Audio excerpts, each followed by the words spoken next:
Luisito Love sa III, binibinyagan kita sa ngalan ng Ama, ng Anak, ng Espiritu Santo. Amen. Minsan lang may pagkakataong magkatagpo ng isang taong magpapaiba sa aking pagtingin sa mundo. Kaya't nang ika'y dumating, ako'y nanibago. Di makapaniwalang kaya kong makadama. Paano ba yan ang go ahead na, ha? I'll meet you at the house. Sige po, ingat ka, mami. Yeah, I'll go ahead. Sige po. Alis na rin kami, ha? Sige, nurse.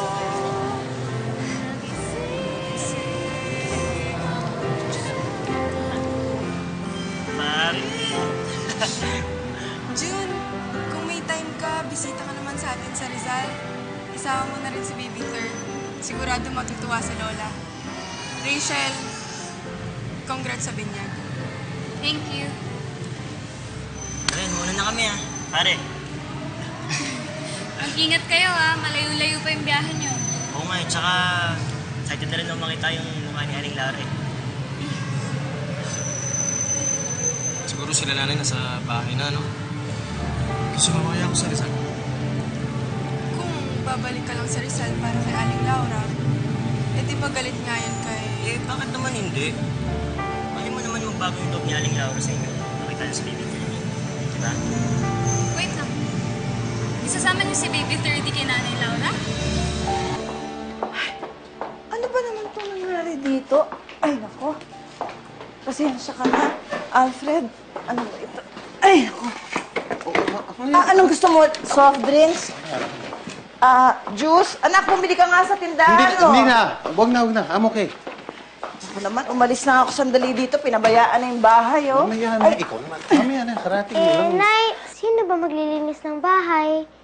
Diba nga, pinalayas mo kasi si Kuya? Ano ba naman yung magmalasakit siya sa atin? Sana bumalik siya para maglinis siya dito. Laura, calm down. Ha? Karating mo. Init na ng ulo mo. Dumi lang yan. You can hire somebody to clean this up for you. Kung yan ang mapapasaya sa'yo. Ha? Relax. Pasensya ka na, Alfred. Nakakasama lang kasi ng loob, eh. Palibhasa kasi may bago na siyang pamilya. Kaya nakalimutan niya na kami. Ano ba pinagmamalaki niya? Yung bagong bahay na tinitirahan niya ngayon, yung mansion ni Ivy? Kung gusto niya, di mabulok na siya doon. Rachel, ganito na lang. Ako na lang siguro yung sasama sa kanila. Kasi naisip ko kasi magandang timing to para mag-usap kami nila na nanay. Hindi naman kailangan sumama ni Baby. Actually, hindi. Sasama si Baby 30.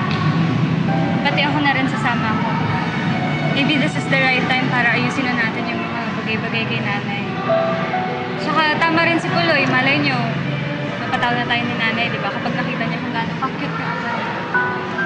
Ano yung mama mo? Siyempre, kailangan malaman niyo to. May meeting daw eh. Ite-text ko na lang, maintindihan niya naman siguro. Tingin ko, Vera na naman nangyayari dito. Ganyan, panigan.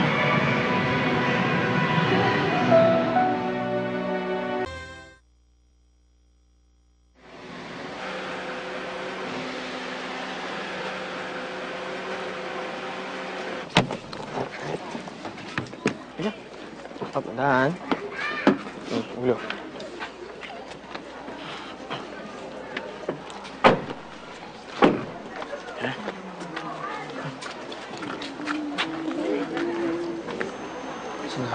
Tol, bakit mo kami? Salamat, Tol. Kuya! Gigi! Ate Rachel! Yan na ba si Baby?